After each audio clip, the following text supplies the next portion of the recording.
2004 সালের 21 August grenade হামলা মামলায় সব আসামিকে খালাস দিয়ে হাইকোর্টের রায়ের বিরুদ্ধে রাষ্ট্রপক্ষের লিভ টু আপিলের উপর শুনানির জন্য মঙ্গলবার দিন ধার্য করেছে আপিল বিভাগ। আজ রাষ্ট্রপক্ষের পৃথক আবেদনের প্রেক্ষিতে বিচারপতি জুবায়ের রহমান চৌধুরীর নেতৃত্বে আপিল বেঞ্চ এই দিন ধার্য করেন।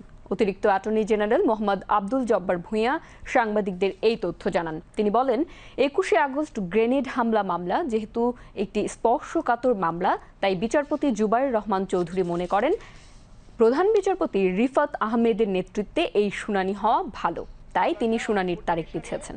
আপনার একুইটাল হয়েছিল দুটো মামলা, একটা 302-তে আর একটা এক্সপ্লোসিভ সাবস্টেন্স অ্যাক্টে। তো দুটো মামলাই আপনার হাইকোর্ট ডিভিশনে ডেথ রেফারেন্স হিসাবে আসলো এবং দুটাতেই টোটাল অ্যাকিউজ যারা ছিল অল ওয়ার একুইটেড, সবাইকে খালাস দিল। তার এগেনস্টে স্টেট আপনার লিভ টু আপিল ফাইল করেছিল এবং ওই লিভ টু আপিল আজকে আপনার আমাদের অ্যাপালেট ডিভিশনে 1 নম্বর কোর্টে and bench today was presided by his lordship mister justice Zubayer Rahman Chowdhury with other 2 companion judges of the said honorable division. তো আজকে এটা আইটেম নাম্বার 13-এ ছিল।